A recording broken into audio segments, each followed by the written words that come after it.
I wanted to think of a gift that I could give to my friends when they were having babies. I didn't want just something that's on a baby registry list that they wouldn't remember who gave it to them, and there just wasn't anything out there. So the Bible talks about that the angels are watching over us, and He gave us these angels. I just felt like that was something these children needed to know. I really love the fact that these kids are carrying around an angel plush to be reminded every day that they are loved and being watched over. We can't forget that children do go through things. They are experiencing illness, tragedy, divorce, anxiety on the first day of school. They may be scared to sleep in a dark room. There are so many reasons that kids need to feel comfort, and that comfort really only comes from the Bible. The Angel Board Book is written with the intent that children will know that it's written in the Bible that God gave them angels that are watching over them, that they are loved. It's a reminder every night if you read that before bed that God gave that angel. We're going to give back with the Angel Gift Sales, and we're going to give 1 in 10 books to children with cancer in honor of Caroline Duncan, who was diagnosed with leukemia at 3 years old.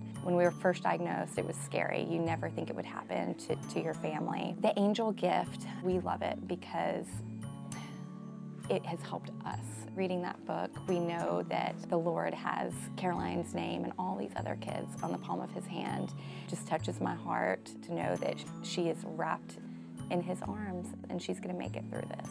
The product was made in a keepsake box. You open the box and you have a nice keepsake note to the recipient. Then inside we have the board book and we have the angel plush. My hope is when these kids grow up that they'll just remember that base foundation, that those angels are still with them. They learned from an early childhood, and they remember that angel that they cuddled and hugged and prayed with and slept with, and that reminds them that they are loved through those hard times.